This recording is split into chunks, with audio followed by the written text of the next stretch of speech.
NTV. Well, it's been the long-awaited debate. It's been making rounds here and there, and I'm glad that this morning, Good Morning at NTV, we are able to unearth it and get to the nitty-gritty of the details that are within what the National Unity Platform Delegates Conference came up as a revision in their constitution. So we're going to be exploring that, and then also exploring the unrest in the Sudan area of Africa. On the April 15th, 2023, during a meeting of the National Unity Platform Delegates Conference at the party's new premises in Makerere, Kavule, the party did reach an agreement and amended its constitution, limiting all party leaders and all elected members under the party flag to 2 5-term in the same position. Now, the announcement was revealed in the 10 constitutional amendments that someone's going to help us break down, and that is definitely going to help us ask the questions that you've been asking yourselves. What does this mean for the future of politics? Are we going to be seeing a new wave of politics perhaps in the next 35 years? It's a question that will be answered this morning. On top of that, of course, the regional status, Sudan rallying in a political turmoil, clinching more than 100 lives as of this morning, and it's all unwrapping in this show. I am joined by Alex Waiswa-Mfumbiro, who's the deputy spokesperson for the National Unity Platform. Good morning to you. Good morning, Priscilla. And how are you? I'm very good. Always humble to be here. We also do have Mr. Eric Musumba, Member of Parliament, Pan-African Parliament. You're most welcome. Thank you so much. Yes. Thank you, our viewers. I'm called Musana Eric. Okay. Yeah. All right, Musana Eric. Yeah. Let's start with the National Unity Platform. Unwrapping the amendments in the Constitution, I can say that some people could be proud that a national party in politics is actually doing things in what would be the grassroots stages before you ever get the opportunity to officially lead this country. So I would like to start with you, Mr. Waiswa, in unearthing what these decisions, what they mean to the National Unity Platform. Yeah, good morning, viewers. I am equally humbled to be here this morning. We did have that delegates conference. It is the first of the kind since the inception of National Unity Platform. It's the first extraordinary delegates conference that has been held. And as you realize, our constitution is as old as 2004. Was as old as 2004. Okay. That was, for those who remember, 2004 was the hit moment to when we were going to start the multi-party dispensation in 2005, after we had been in a movement system. So this political party was formed then when we were coming to the formation and to the alignment of the Multi-Party Organizations Act to inform how politics was to be run in the country. So this party was formed. It has its constitution registered with the Electoral Commission from 2004. However, it is also a fact that that is about 20 years ago.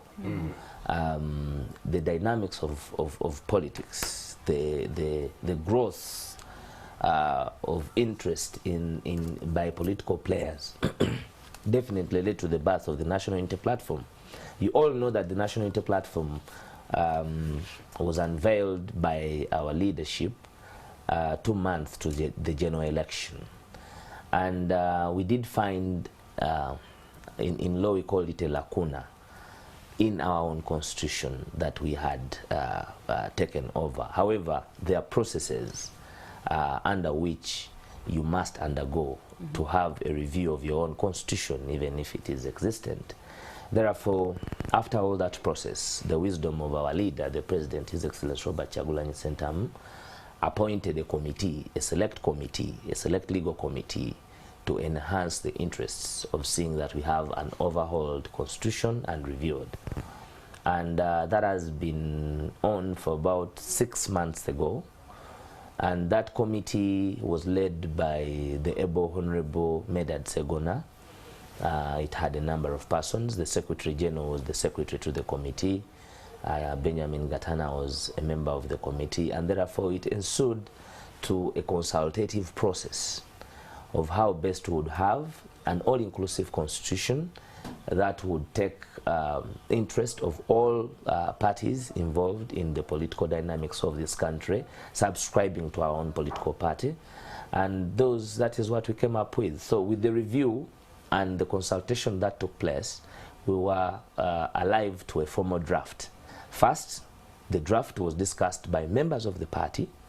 Second, it was discussed by some chosen elders of society in terms of legal jurisprudence and other questions, and then also through the organs of the party, starting from the top leadership, the executive board, the National Executive Committee, and then later, of course, being passed by the Delegates Conference. And we have given the highlights of our new outlook of the Constitution. One, we had the Delegates Conference that was called by the powers of the President and the Secretary General. It was them that determined who was to attend the Delegates Conference. And we thought that was quite so powerful and democratic, because he can choose wise or not to attend.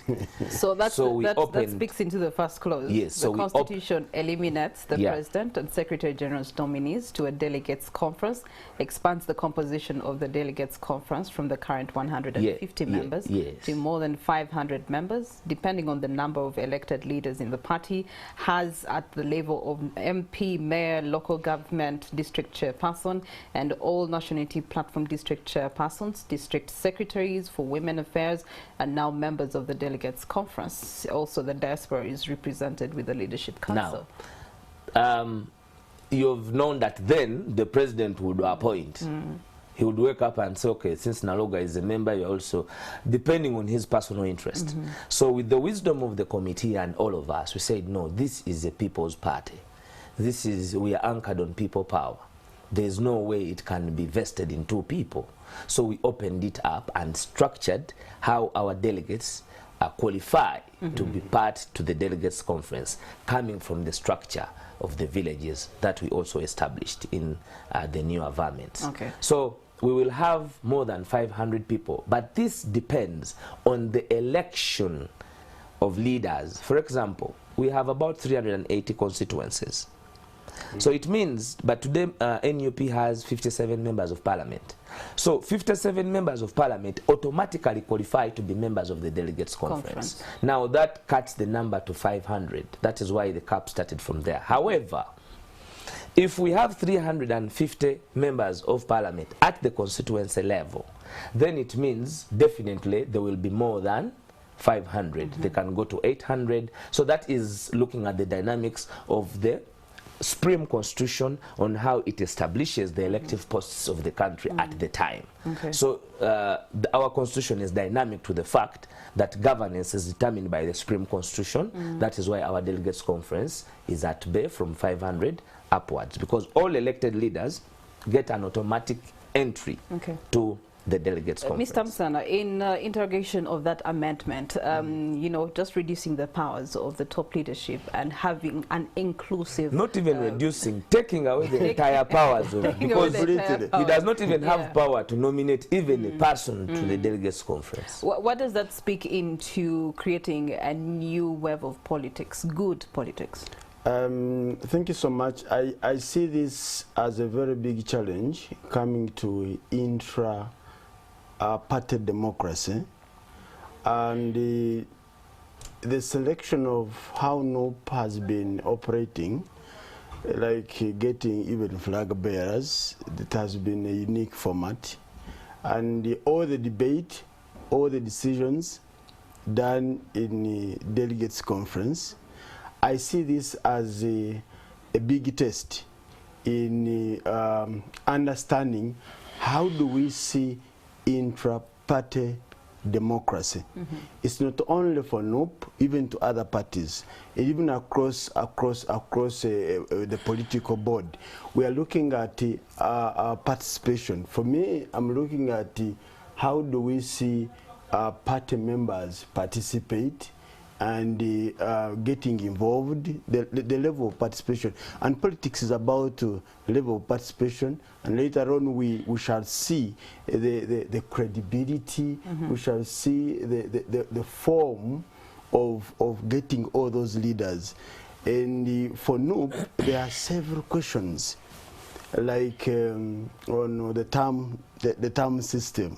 We'll get to the term system. I want to go clause by clause, okay, so that we can have a proper understanding of these amendments. The second clause states, Constitution provides for a representative for the National Executive Committee that largely comprises of representatives for special groups. These are women, youth, institutions, PWDs, the elderly professionals, and the informal sector. Yeah. Now, then our National Executive Committee also was ambiguous. It was amorphous.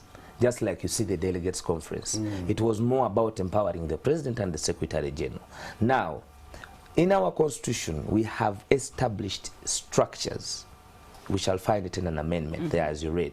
Now, in those structures, that is where we shall have the formation of membership to the National Executive Committee. And in that, we have also taken interest of the special groups that had not had interest then in our old constitution. The representation. Yes, the PWs, the youth, the women, the elderly, as it is enshrined in our Supreme Constitution. So our NEC now will be representative of the cosmopolitan outlook of Uganda, and that is why it was important to have. In addition to that, ordinary membership, Constitution introduces honorary membership, which shall be awarded to not more than 3 persons in any given year. It shall be awarded by NEC only to persons who have made a contribution to the values and objectives of the party in a significant manner. What's the determination of significant manner? Significant. Of course, institutions go through very different challenges. I can tell you, for example, when we, at the inception, we had the challenge of being challenged in court by our own people, people like Chibalama. Internal. And you know, it was not an easy legal process. So it is with the wisdom of the National Executive Committee that those outstanding persons who have done work and things that are extremely extraordinary are appreciated. It is a world order to appreciate people. Mr. Musana, doesn't this create unhealthy competition because everyone wants the approval and the recognition of... It is not about party members, actually, only. It is about somebody that has done... Party or not party. Party or not party. The NEC can have... Because you can have a professional come in and give extraordinary advice that you would not have had out of him. Then with the wisdom of NEC, that person can be recognized for having done something honorary to the party. What's the manner of recognition that you expect to... That will be determined by the National Executive Committee. Okay. It is not determined. Maybe I see this, it's a very and it is 3 people per year. Yeah. You cannot it is not something where you'll come and today you have 10, the other day you have... Mr. Musana, do we see this anywhere else, and how is it translated into good governance? No, we have not seen it in many parties, recognizing the efforts of members or even leaders. I think this is a good move, although it may be challenged by the members of the party because almost everyone thinks is contributing a lot. And for you, your own judgment, maybe if there is a certain committee assessing, someone in Western Nile may think, actually, I'm doing better than Waiswa. I've done greatly, I've mobilized for the party. So that is why stiff competition is likely to break down the energy within the party. That is why all those powers have been vested with the National Executive Committee, not an individual. Because the National Executive Committee, remember in the second one that we just read, is representative. It speaks about somebody from Kamoli. It is representative. It has all district chairpersons. Yes. All district women representatives, party chairpersons. To NEC. Are they there? They are members of NEC. Yes, they are members of the National Executive Committee. So we looked at how we can have an organ that is appreciated by the entire party, not an individual, to have that accolade. So within the party, how do you hope that this element of amendment would boost good delivery for those that represent the party? Where people are appreciated all over the world, Naloga, people will always work harder. I know even at this company, they award to Employee of the Month, Employee of the Year. So you end up working hard to achieving that. Maybe if the party has specific targets, under which we are going to measure and say we have achieved the this. target of the National Unity Platform is to unseat Dictator Museveni. So everything that will be honorary will be to that. Okay. Yes. Of course, as we soldier on, I would like to find out what the traffic state is like within the potholed Kampala, given that we're having a pothole exhibition. Stephen Bide is on ground. Wow, so good morning to you, Stephen Bide. How is the pothole exhibition this morning? Okay, he'll be coming through. Looking at clause 4, the constitution sets in place structures for the party from village level to the national level. It establishes committees and conventions right from the village to the district, and the district leadership is represented at the delegates conference. Yes, we have been operating in a rubber-dubber style. You have. Yes. And people have been questioning And, where are the party structures. Yes. So, and your party structures have actually been one of the root causes of you getting beaten in some of these elections. you know, even when we go and want to set up structures, we are beaten. You just remember the unfortunate events in Chenjojo that happened to Chairman Nyaz. We were holding a special meeting, Kunga meeting, for structures of the mobilization committee. But we know we are not in a great environment. That is why it is important that people are appreciated in such environment. So if you look at our institution, we have broken out the formation of structures from village conversion to District. the National Delegates Conference. That is not what we have had. So the establishment of this structure from the village will elect the first committee.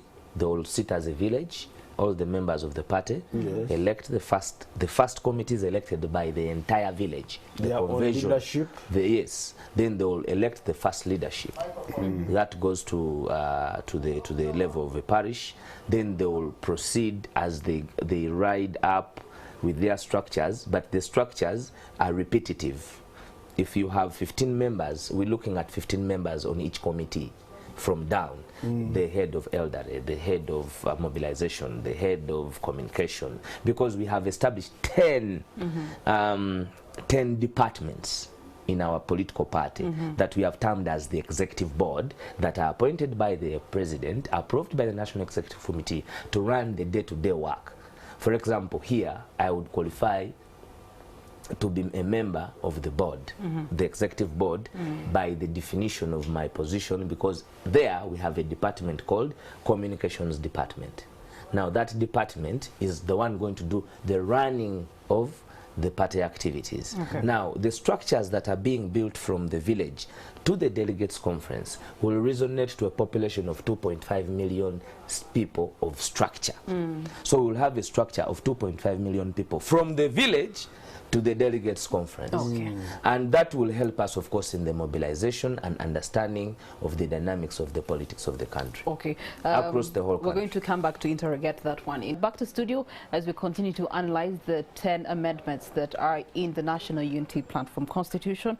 We were interrogating the establishment of committees and conventions right from the village to the district, and the district leadership is represented at the delegates conference. And I want to hear the legislators' voice on this. One of their NUP's shortfalls was because they lacked these structures. You did have people coming in today, changing parties the next day, simply because of lack of grounding at the grassroots of politics. How does this change their fate in the coming future? Actually, this is very good for the party. And if in their wisdom is to look at the party coming from the village level, from the grassroots, then we think that the party can be very strong. In party strength and building, we need to have that common person's participation, and then we grow up to another level. The biggest challenge, the party has been so much central, and so picking people from the national level, I would say, so the people would not have a feel at district level, parish, or even village. So this is a very good arrangement, bringing down to participation on the first person. And if the decisions of the party can go up to the village level, then that would be very okay. The strength of the party largely depends on its structures, and their participation will make the party very strong. I wouldn't want to use other parties, but allow me to use like my party, NRM party. It has leadership from the village level, the parish level, the sub-county and the district level. If they say we are going to have like a district conference, they actually have the leadership.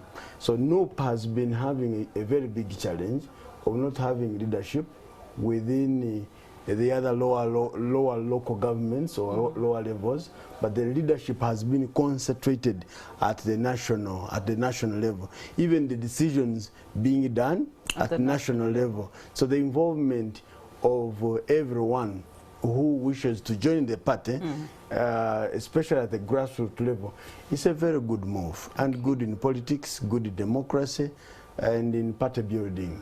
Mr. Waiswa, you did mention the introduction of the 10 departments, corresponding committees through which the work of the party is to be done, whereas the Constitution empowers the President to appoint the heads of these departments and some other offices within the party. Their appointment and removal from office shall be with the approval of the National Executive Committee. Yeah. Now, that is, those departments are they're like the ministries. They're the working committees. They're the working departments. Within the party. Day-to-day running of the party. So what are these 10 departments? We have the communication department, the mobilization department, the finance department, we have finance and administration, we have the legal department, we have the office of the Secretary General and the deputy, we have the organization department in charge of organizing the party, that is headed by the organizing secretary. We have the department of gender, looking at what is the day-to-day running of those people. So it is more of the administrative units that align. For example, the spokesperson is the head by our institution, the head of the communications department. Now, a spokesperson is the leader of the party, appointed by the president, because the president is the official spokesperson of the party. So these powers he has given to them to execute on his behalf, but approved by the National Executive Committee, because oversight, there must always, whatever you do must have oversight. So the oversight of the running of the party day to day is by the National Executive Committee, because our leaders will be so busy if you've not established people who are working daily on particular programs. You will find that you need to decentralize and have devolution of power from the center such that you can have productivity. So those departments basically are going to do the operational running of the party day to day. Well, the one that has caught the attention of the entire country, the Constitution imposes 2 5-year term limits on all party leaders as well as all elected leaders under the party flag. This means that one person cannot be a party president, a party chairperson or secretary general for more than 2 5-year terms, and that is under the new amendments. Likewise, a person cannot be a member of parliament or councillor at the same level under the NUP flag for more than 2 terms. This provision will be operational beginning with the next elective term. Please explain. Now, first, the law works prospectively, not retrospectively. So you cannot enact a law on Monday and then charge somebody for an offense done on Friday. So we see it here with police. Dustbin is announced, and the next day the officer is stopping you, and yet there's things that have to be ironed out. You know how our police works. That is that why one is different. That is why matters of health. We are no. The law never. You cannot charge somebody in law of of an offense that has just been identified today when he committed it yesterday. Okay. That is a principle. All right, so break it down for us. Backwards. Now, Priscilla is a flag bearer. She has won for Rubaga South this term. She has won the second term. After that, can she not stand, or she can stand but she can't go through? Now that you have spoken about Rubaga South, I will take you there exactly. If you became MP of Rubaga South in 2026, you will be eligible to be our MP for 10 years. Okay. 2 terms. And this does not mean that they must be consecutive. If you have if you have had the flag successfully for the National Unity Platform for 2 terms, for 2 terms, then you're not eligible to get the third term in the National Unity Platform. No flag for you. No flag for you. We expect you to either progress to another level, serve in another position if you're looking at enhancement of the party.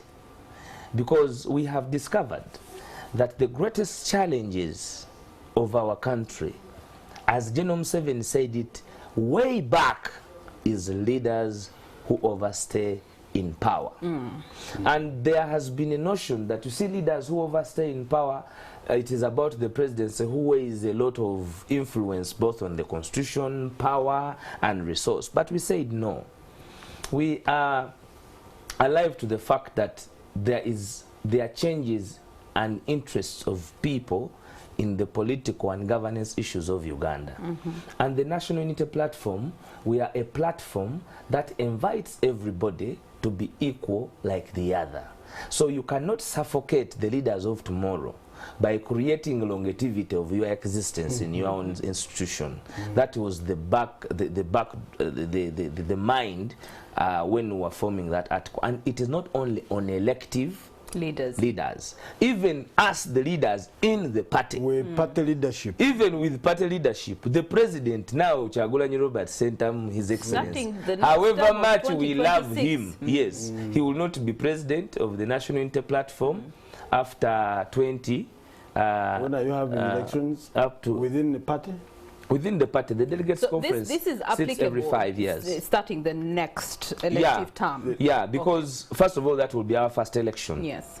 That will be our first election. So starting from when we start organize elections in the National Unity Platform, a leader shall not be in a position for more than 2 terms. The president is free to come back and say, you know, guys, I want to be the Secretary General.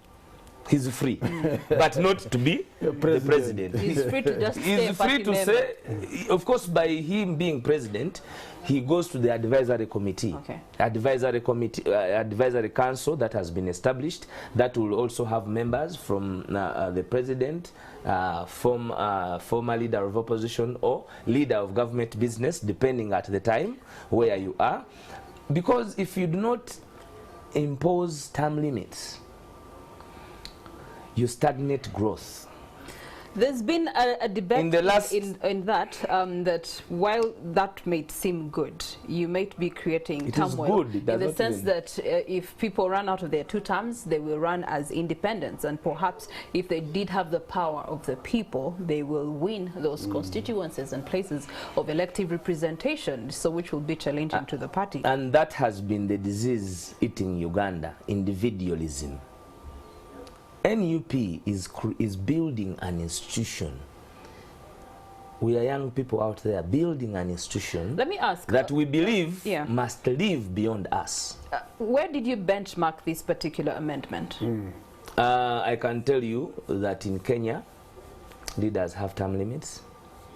I can tell you that in I think even Zambia, they have the same.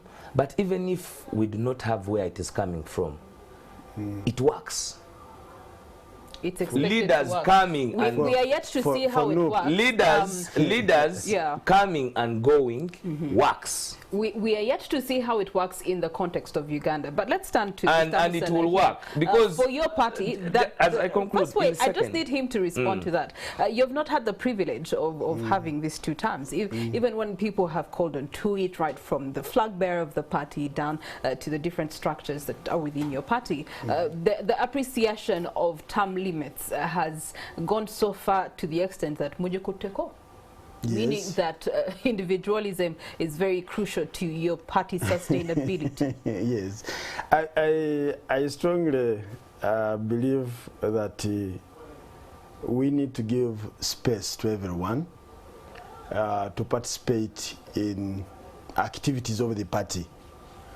For this provision within the NUP Constitution, I see it as a difficult situation because it may scare away members. 2, it does not necessarily greedy members, because I do not become the party chairperson just on my own. The members of my party choose me to be the president of that party. They choose me to be the chairman of that party within my district or even my village. So it is not my own. I'm not imposing myself on them. So we are allowing people to decide on their own. But now having But what do you say for the cases where you do have members of parliament under your party that have been in those positions of elective power, taking on first term, second term, third term, fourth term. But there are other potential leaders that are within those there are other potential that can do even better things. We have enormous leaders. But you're having retardedness. Not really, because the people have decided and they want it to be like this. So at the face of it all, we are looking at who has decided. Let's bring it back to the primaries that are done in the party or party levels. You know, when you're selecting who is best eligible to represent these areas of interest. When it comes to those primaries, why don't you allow maybe? For example, one of the contentions for the previous 2021 election was that you're bringing old people back. There's younger people who can take the future, Uganda to the future, but you continuously bring back old people. And recycling. Not necessarily bringing old or new. It's like a party giving a platform, equal platform to everyone. You do not close up a certain group of people and say, this, please, you wait, you have been like this, you are too old. Because are you growing younger? Let's speculate. 10 years from today, if that amendment works for the National Unity Platform, would you recommend it to be adopted by other parties? You know, when you are enacting a law within a party, you need to be informed by the national legal framework. The national legal framework, if well structured within your party, then it becomes much more easier, even at the implementation level. Otherwise, members are likely to be disturbed and are likely to go away from the party because the democratic practices within the party need to be very clear. Okay. Now, if like for NUP, it is like you cannot serve in a specific position for more than 10 years, you have to go to another level. Supposing that the people within my area of office are saying you have done the best, please go on. Okay. Why not? It's not me. It's not me deciding. On that, by the way, let me tell you. Let me tell you, honestly speaking. A leader who has stayed in power yields a lot of influence on an election. I don't want us to be devoid of the bribery, the finances involved, no, but there are systems, the unfairness. The systems are in place. We are talking about systems that are corrupt. Within the party. You know. First, we are within the party. Now, that's why the party has decided that let us not have these overstretched, powerful people.